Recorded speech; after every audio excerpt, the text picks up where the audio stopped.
I suddenly noticed the man walking in front of me had his pants stuck between his butt cheeks. Trying to be polite, I reached out and pulled them free for him, but instead of thanking me, he glared at me viciously. I thought maybe I had done something wrong, so I quickly tucked them back in for him. That completely enraged him. He shoved me straight to the ground, then pulled out a razor and looked ready to teach me a brutal lesson. Luckily, I was fast enough to run away. Only then did I finally realize that the rules on this planet were far more complicated than I had imagined. Because the truth was, I wasn't from Earth at all. When I first arrived here, I noticed that every human wore clothes. Nearby, I also saw a machine that danced around whenever people approached it, so I took a few clothes from it and put them on. But the moment I finished dressing, everyone around me burst out laughing. That was when I realized human clothing seemed to carry some kind of special meaning. Later, I found some papers with human faces printed on them inside a wallet. I also noticed that people used those papers to exchange for goods, so I decided to try it myself. But I had no idea what money actually was. I thought any paper with a face printed on it could be used as currency,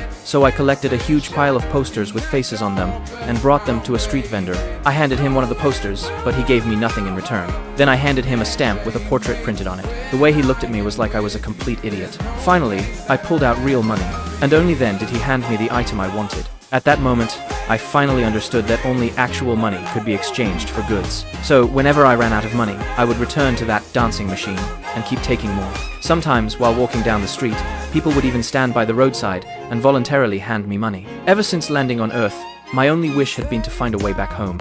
I once asked a police officer how I could return to my own planet, but they only treated me like a fool. One officer even told me to pray to God. So I went to a temple searching for help, but I still found nothing. Then one day, I saw a man on the street dressed like a deity. I instantly became convinced that he must be the true God I had been searching for all along. I followed him all the way into a public restroom. Afraid that the god might escape, I locked the door behind us. The man dressed as a god panicked immediately. He raised the trident in his hand and tried to force me to let him out, but I told him that unless he sent me back to my own planet, I would never open the door. The man then pulled a trick on me. He told me to look up at the ceiling, and while I was distracted, he quickly pried open the lock and escaped in a panic. There were too many people outside, and I lost him in the crowd. The next day, I went to a temple donation box, grabbed a stick, and started digging money out of it. Using that method, I managed to get plenty of cash. Even when people caught me doing it, I wasn't afraid. As long as I pressed a god statue against my face, nobody dared lay a hand on me. Even when I stretched my neck out and openly provoked them, nobody dared offend the god on the statue.